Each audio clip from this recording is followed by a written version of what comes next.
Welcome to today's episode of Bolts of Wisdom that are building and defending the family of God. Our title for today's Bolts of Wisdom is Part 2 in the series Imagine It. The title for today's Bolts is Part 2 in the series Imagine It. What does it mean to imagine? We started this series yesterday and we just continue. What does it mean to imagine? The Merriam-Webster Dictionary defines imagine as the ability to form a mental image of something not present. To imagine is the ability to form a mental image of something which is not present. Hallelujah. And we'll go and pick it up from where we left off yesterday. It's got 1 Samuel chapter 17 from verse 23 in the Amplified Bible. As they talked, behold, Goliath, the champion, the Philistine of Gath, came forth from the Philistine ranks and spoke the same words as before. And David heard him. Or verse 24. And all the men of Israel, when they saw the man, fled from him terrified. Or verse 25. And Israel said, have you seen this man who has come out? Surely has come out to defy Israel. And the man who kills him, the king will enrich with great riches and will give him his daughter and make his father's house free from taxes and service in Israel. So we can see here that the children of Israel, the soil of Israel, they are afraid to go and fight Goliath. He would come out, he would defy the armies, say, one of you come and fight me. If you kill me, then the Philistines will become your slaves. If I kill the Israelites you sent for to fight me, then you Israelites become our slaves. Now, in the same context, the Israelites were afraid of Goliath. They're full of fear. They could not imagine that he was a giant of a man. None of them could imagine that they could defeat him. And they're telling David here that, hang on, this man here, whoever kills him, the king has said he will enrich that man. Whoever can imagine defeating Goliath and actually goes to kill Goliath, the king will give great riches and will give him his daughter. Wow, can you imagine? The king will give you his daughter. So his daughter is a princess. So if you marry the princess, you automatically become a prince as well. You become royalty. I mean, what a reward.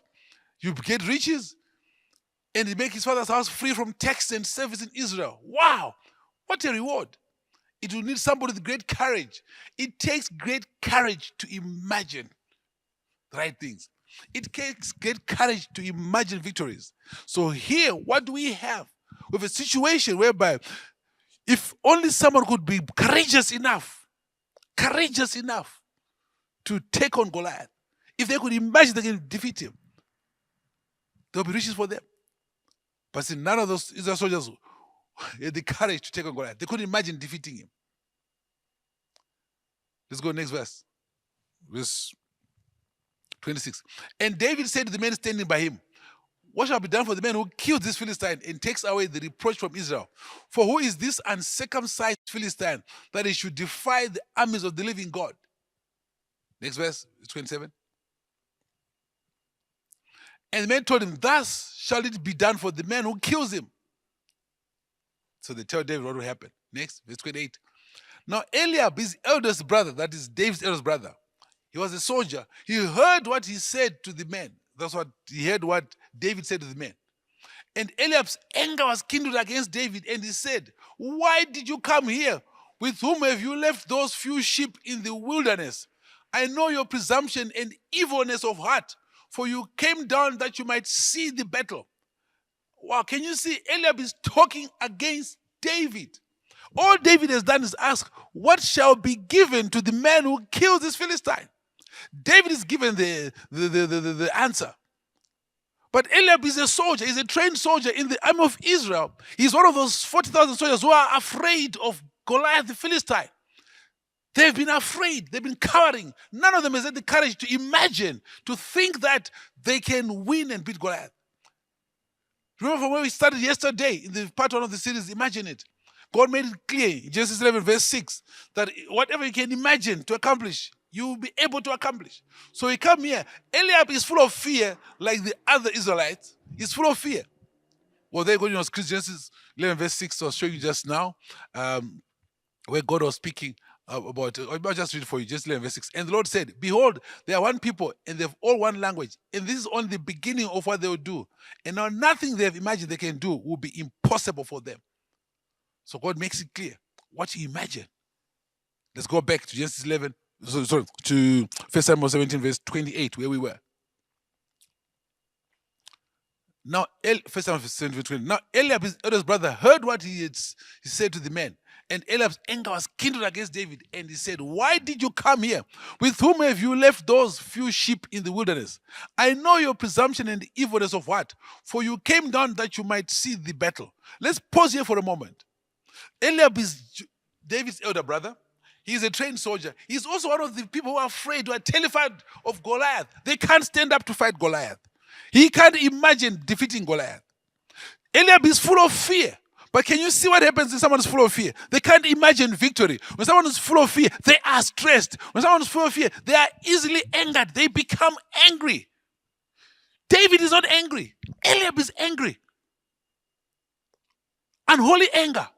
And notice here, he starts belittling David.